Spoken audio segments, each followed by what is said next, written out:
Every guitar player knows the feeling of wanting to play something musically, but when you go to play it, it ends up sounding mechanical. This is that feeling in the learning process where whether you're trying to play a song or a solo or any other piece of music, you look it up and you learn the notes in the correct order and you can pretty much play them, but there's something missing. You want the music to sound natural and kind of effortless, musical. You want it to have good feel. But it ends up sounding difficult and unnatural and laborious. Like I said before, it sounds kind of mechanical.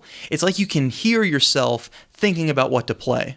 But what is it that makes you sound comfortable with the song? What exactly is that? In this video, we're going to break down this topic. I'm going to talk about exactly what two components go into making something sound like it's musical or like it's played with good feel. And then I'm going to give you two corresponding tips to help integrate the practices of musicality and good feel into your playing. And to finish it all off, I'll give you a third bonus tip that'll not only help with playing musically, but it'll help every aspect of your guitar playing. So let's start with defining the problem. Exactly what is it that makes something sound musical? Musicality, or feel, is made up of two components. One of those is having good rhythm, and the other is being able to play with good dynamics. So let's start with the first one, rhythm. We've talked a lot about rhythm on this channel at this point, but if you're unfamiliar with the concept, check out the video linked in the description, and that'll be kind of an overview on rhythm. But basically, rhythm is the ability to play with correct timing. But what about the second part of that equation? What about dynamics? Having a good understanding of dynamics and how to use dynamics in your playing, I think, is the single most important factor in differentiating beginner and intermediate and advanced guitar players. So let's break down this concept. First of all, dynamics is just what we call it when you play soft or loud on the guitar. If you get into reading music, dynamics will be notated in the music. F means play loud and P means play soft. You'll see these every now and again. Let me explain it like this. The deeper you get into music, a term you're going to hear a lot is dynamic range, and that always means the difference between the loudest something can be and the softest something can be. So when somebody says the guitar player is playing dynamically, or they're playing with a big dynamic range, what they're saying is that there's a big difference between how quiet they're getting at times and how loud they're getting at times. But this doesn't exactly mean loud and soft in terms of volume. It has more to do with loud and soft in terms of intensity. So when we talk about playing with dynamics, you can't just play loudly by turning up the volume on your amp. To play loudly in terms of dynamics would be to kind of hit the guitar harder with your right hand and to play more intensely. I'm going to start by demonstrating a few things, and I want to use the first song I ever learned to play on guitar. I'm going to start with a clip of what it sounds like today when I play it, and then I'm going to show you a clip kind of reenacting what it was like when I was first learning it, before I was able to play it with feel.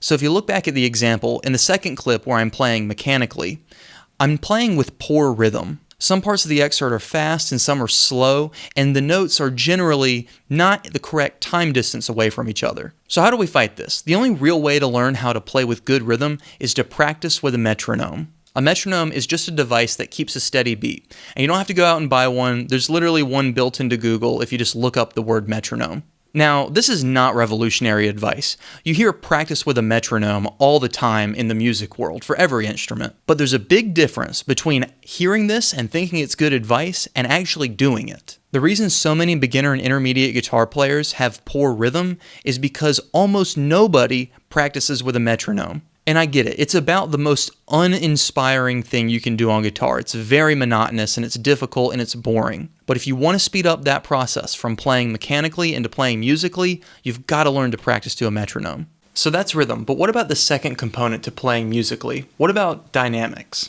So like I mentioned before, dynamics is just the word we use to describe how loud or softly something is being played.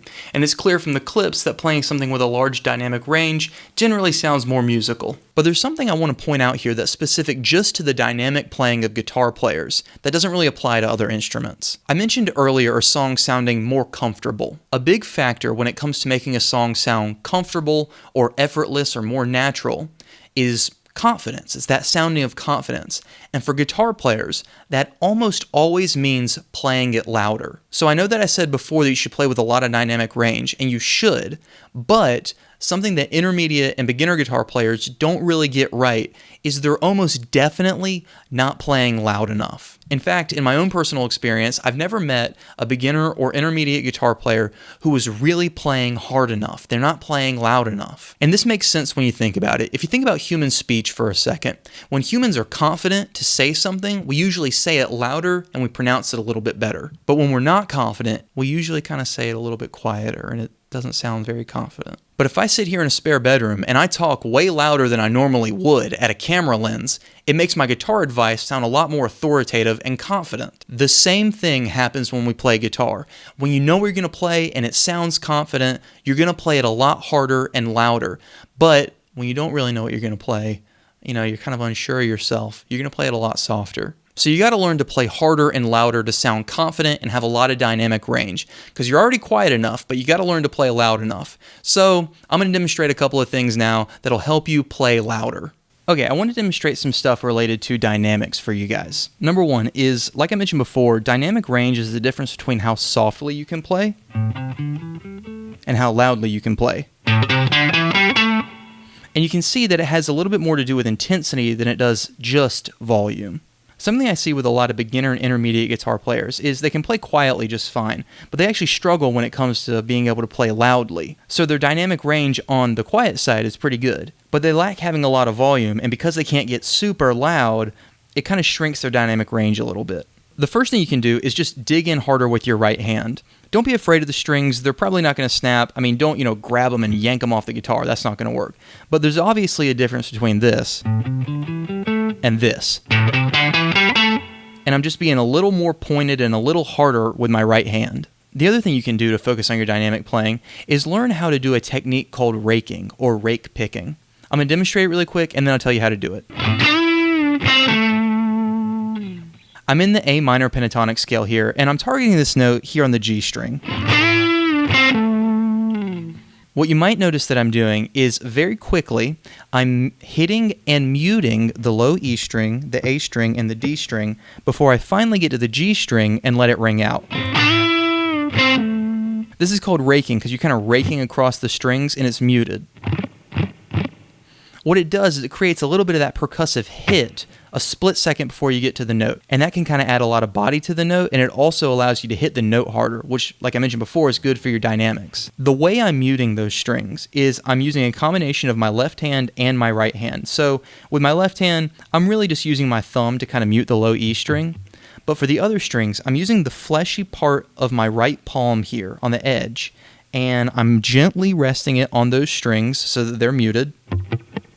And then I'm kind of lifting up just a little bit at the end there. Right when I get to the G string. Now obviously the timing on this is super precise. So you got to practice slow. So you got to start by practicing slow.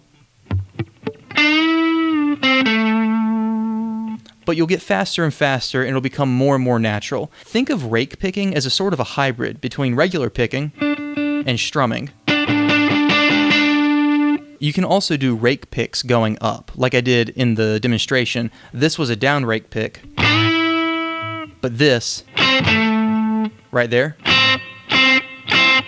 that was an up rake pick. And the way I'm muting there is I'm actually using entirely my left hand. The note I'm trying to hit, like I said, is again, it's here on the G string, and it's with my first finger. But if I kind of gently rest my first finger there across the high E and the B string, not hard enough to fret them, but just hard enough to mute them, I can get kind of a rake pick going up on the G string again.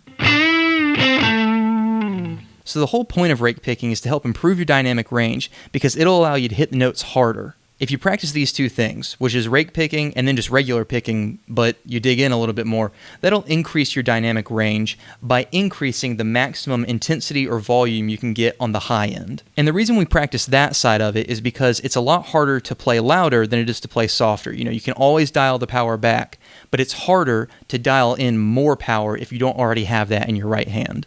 Okay, so we discussed the fact that playing musically or with good feel means playing with good rhythm and good dynamics. And we talked about how to play with good rhythm and how to play with good dynamics. But I promised a bonus tip at the end, and that bonus tip is that you should record yourself. Almost everybody has access to a recording device these days, whether it be your phone or something else.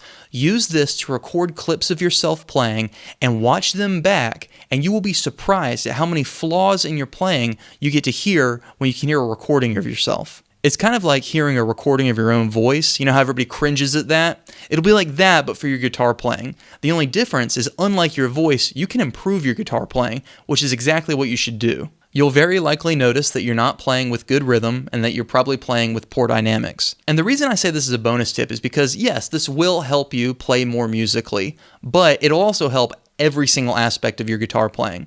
If you're practicing anything, whether it be musicality or any other subject, and you record yourself, it's going to be pretty easy to see exactly where you're falling short. So after this video is over, record yourself playing and see where you can improve. All right, this might be a rude awakening, but don't blame me. I'm doing what I'm supposed to be doing. I'm recording myself right now. I'm all by myself, recording myself, because I'm a winner. I've got to get a less weird hobby. All right, so to recap really quickly, musicality is made up of playing with good rhythm and good dynamics. You can practice rhythm by practicing with a metronome, and you can have good dynamics by having a big difference between how softly you play and how loudly you play. And if you're a beginner or intermediate guitarist, you really need to assess if you're playing loud enough. A lot of beginner and intermediate guitarists don't have good dynamic range because they can't even play loudly at all. And finally, if you want to improve quickly and painfully, you should probably try to record yourself. So that'll do it. Good luck playing musically instead of mechanically. Thank you for watching.